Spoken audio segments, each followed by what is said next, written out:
Hey guys, welcome to another video. This is going to be completely raw. I'm not going to edit this at all, so I do apologize in advance if I stutter a lot. That's just me. I stutter, but that's all right. Um, so it is the 3rd of July, 2026, and it's currently about 10:15 in the evening. Um, this is going to be a very personal video for me. I'm going to take my time. But I also don't want to make this too long-winded. So I will try my best to articulate myself as much as I can throughout this video, and I will try to make myself heard in the best way possible for you guys. Because I think this is very relevant, and I want to talk about it in front of a screen and get it out there for me. So today I'm going to be talking about hyper obsession and my experience with it. This is mainly to do with body image. I think I've come to a realization recently that I've very much struggled with this most of my life, and I haven't realized how much of an effect it's actually having on my happiness as well. Um, just as a side note, things like therapy and other things I've been doing recently have really broadened my perspective, so to speak. So I'm able to kind of have a bit of a wider view on my life and what's going on and how I see things generally. And I believe the perspective that I have on myself has been quite, not destructive, but quite pessimistic, quite negative for a very long time. It all started from when I was about 9, 10 years old. So I had a weight obsession. I for some reason, I don't remember what actually caused this or whatever, but I got very, very hyper obsessed with how I looked, how what my weight was and stuff like that. I was borderline starving myself. I wasn't eating well. This is going to be a bit tough to talk about, but I'm going to do it. I wasn't eating well and not much at all in my days. I was losing weight quite fast. This happened when I think I was in year 5, year 6. So UK, that's about that's school years. UK, that's like what 9, 10 years old. I started slimming down, particularly. Well, my face was it looked large and disproportionate to my body, and it was being pointed out by my parents, and they were wondering what I was doing, and they were confused, just like I was. I was very confused. I was none the wiser. I was a child, and I wanted to lose weight, and as a kid, I, you know, I thought that was the best way to do it. I just didn't like the way I looked, so I just didn't eat. And yeah, I remember entering my first ever stage of therapy when I was about 9, 10 years old. Um, and yeah, that was all to do with um mainly how I was looking at myself, my perspective on me, my weight, and my obsession with my weight and the way I looked. I think just to give you a bit of an example, just to give you a bit of an insight on me as a person. Sorry, it's really hot. I've just realised I'm sweating.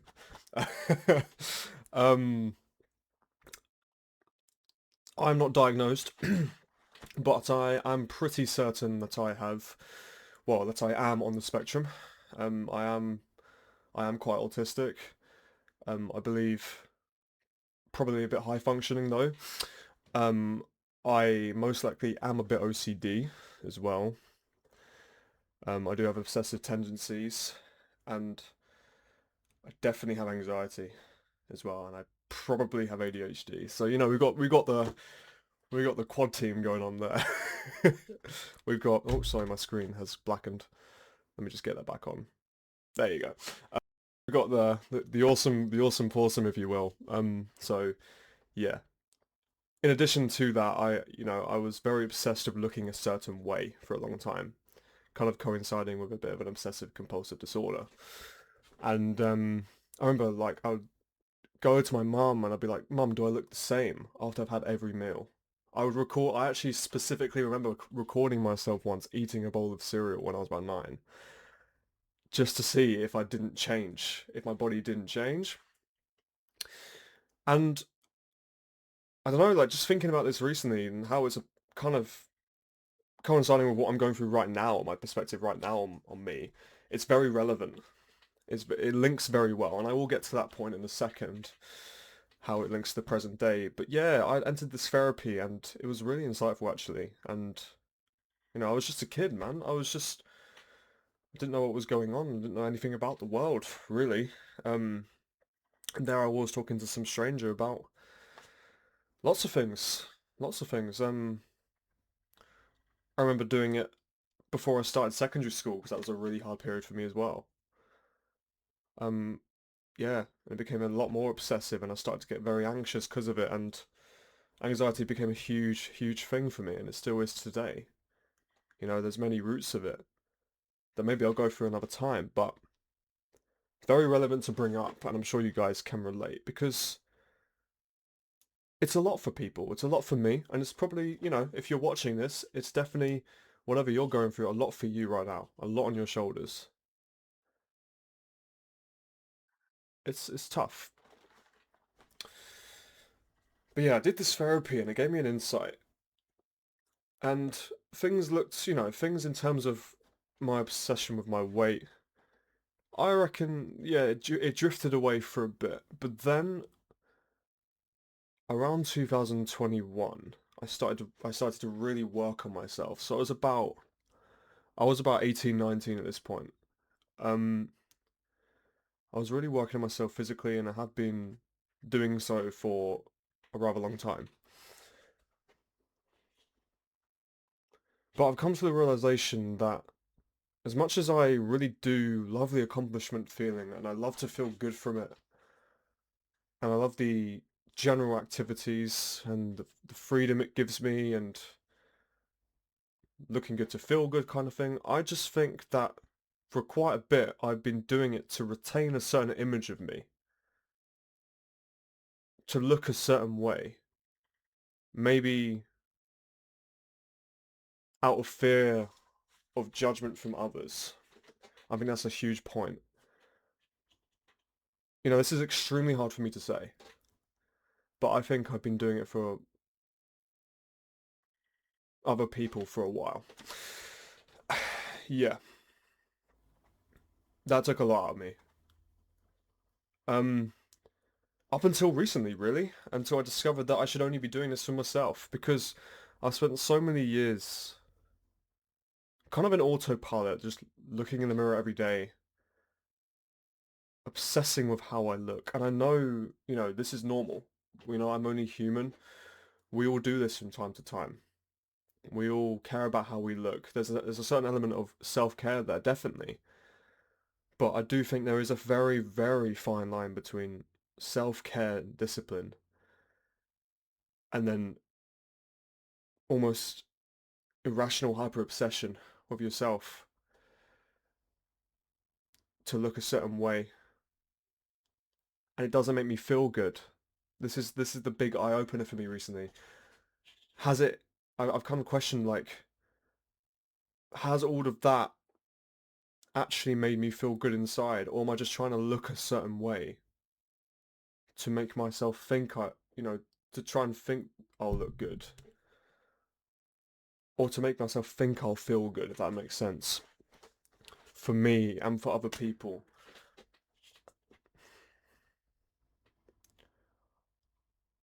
It's an extremely sensitive topic for me to talk about. I don't know if I'm going to upload this, to be honest, because this is very private to me, and I'm quite a private person. But I'm teetering on the edge of just doing it, because the realizations I've had recently, it's gone black again. Why?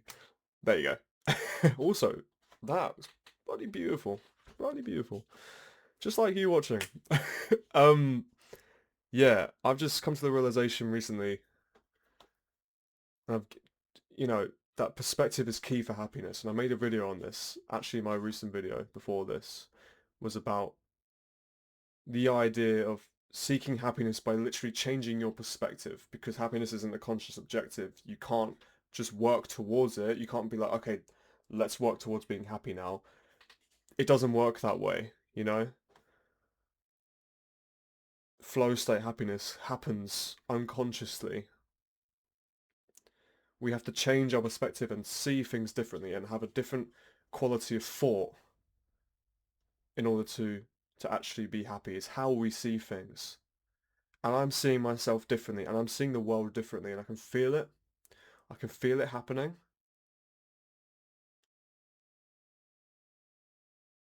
And it's not all about me looking a certain way. That's what I thought for a very long time. I think I've had this like mindset for a while now that I have to look a certain way. But who am I doing that for?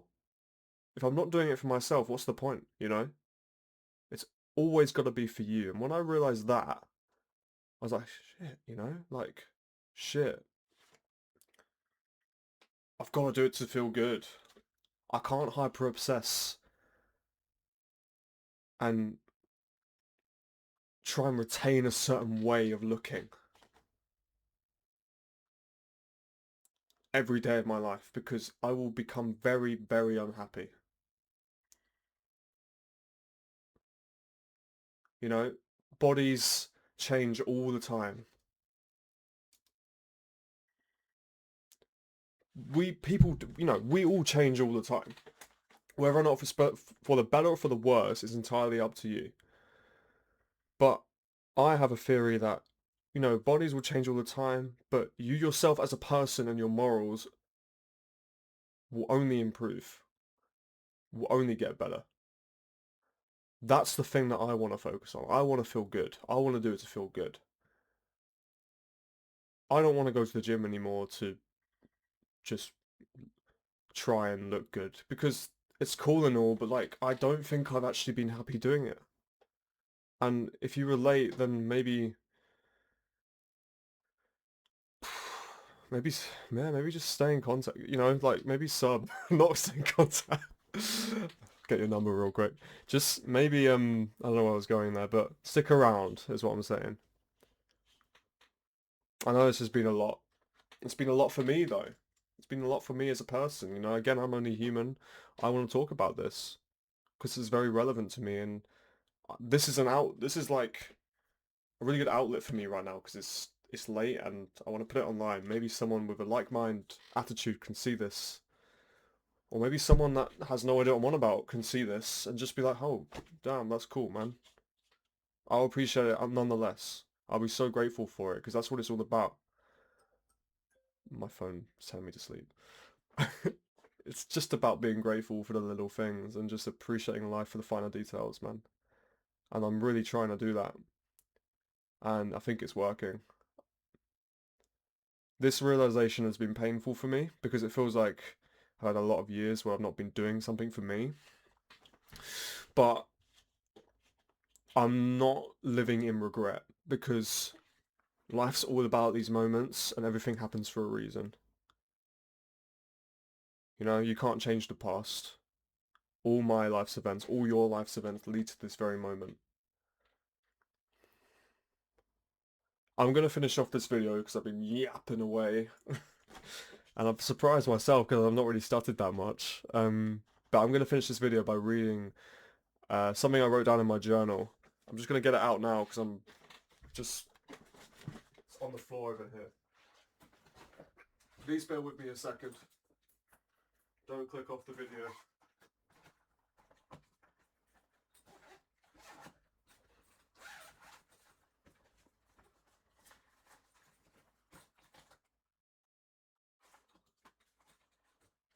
Okay, so the realizations I had recently. I'm gonna read them all. I want to put them out there because this is for me, but I feel like this can help someone, and that's what it's all about. Okay, so okay, here we go. So I named this segment of this like journal thing I have. My hyper obsession turned into positive security. Okay. I can feel fulfilled and happy without relying, in my case, the gym. Even though I won't completely stop going. Next one is, I can feel good just through my own company. Really important.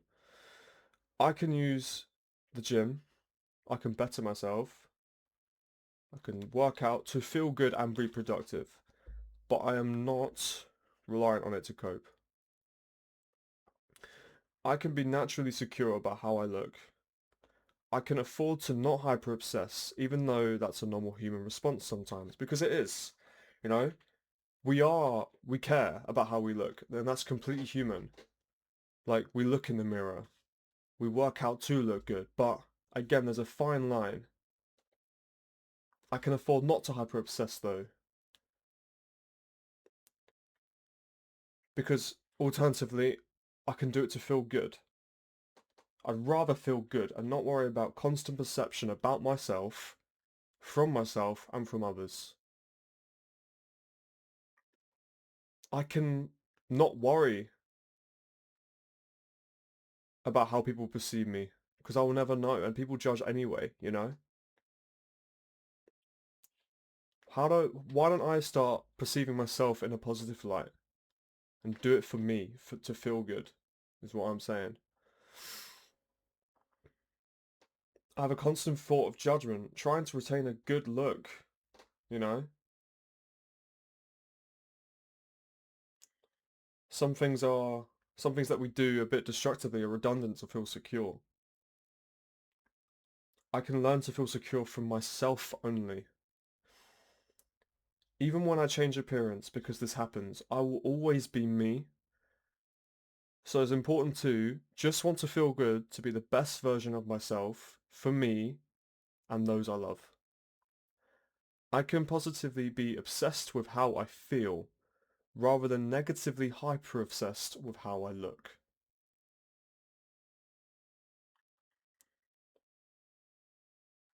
Trying to constantly retain a certain image of myself is the reason for my obsession of how I look.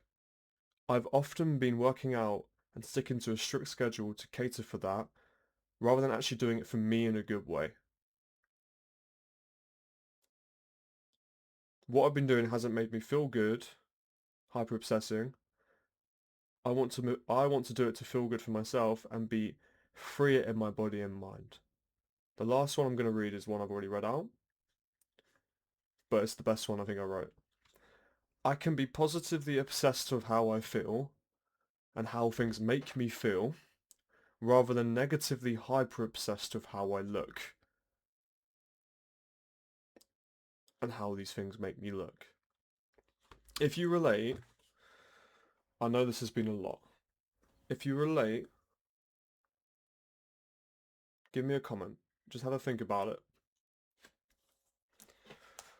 This was a lot for me to talk about today, and I appreciate that it was a lot to listen to.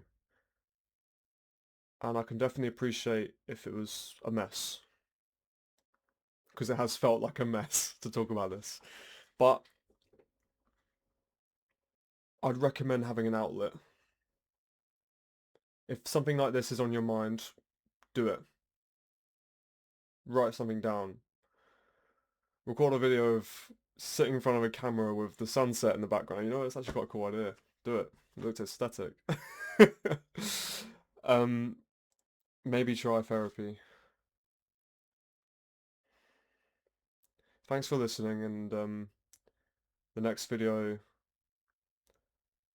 will be a bit lighter than this. For me, for my sake as well, because this was heavy.